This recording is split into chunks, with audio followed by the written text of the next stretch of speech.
Coupable idéal. Le matin du 6e jour, alors que la tempête faisait encore rage, la radio se remit à fonctionner par intermittence. Tant bien que mal, au milieu des grésillements, ils parvinrent toutefois à décrypter que plusieurs morts étaient à déplorer. Il leur fut cependant impossible de saisir la cause des décès.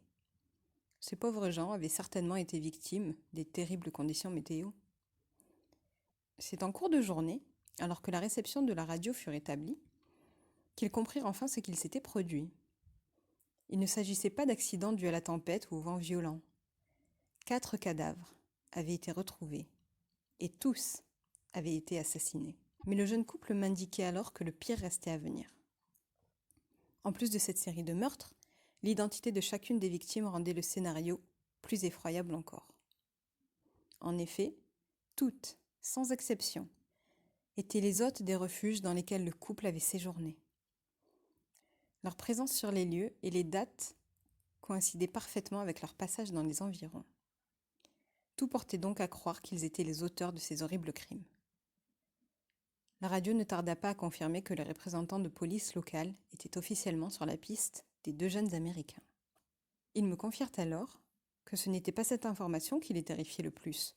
Non, ce qui les terrorisait, c'était de savoir que le véritable tueur était vraisemblablement sur leurs traces. Celui-ci semblait passer méticuleusement derrière eux, les faisant passer pour les coupables idéaux. Tous les soupçons se tournaient alors naturellement vers eux. Les registres montraient clairement qu'ils étaient présents sur les lieux au moment des faits, et personne d'autre n'avait, semblait-il, emprunté les mêmes sentiers qu'eux. Lorsque la météo le permit, au matin du 7e jour, ils décidèrent de se rendre d'eux-mêmes aux autorités. Ils préféraient de loin être suspectés et emprisonnés que d'être les prochaines cibles d'un tueur qui pourrait très bien être à leur poursuite. Après avoir consulté l'une des cartes de l'île, ils empruntèrent l'un des chemins menant au petit bureau de police local.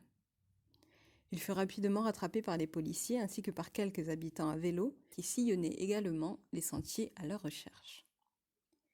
Ils apprirent que tous les randonneurs avaient été réunis au centre de l'île pour tenter d'éclaircir la situation.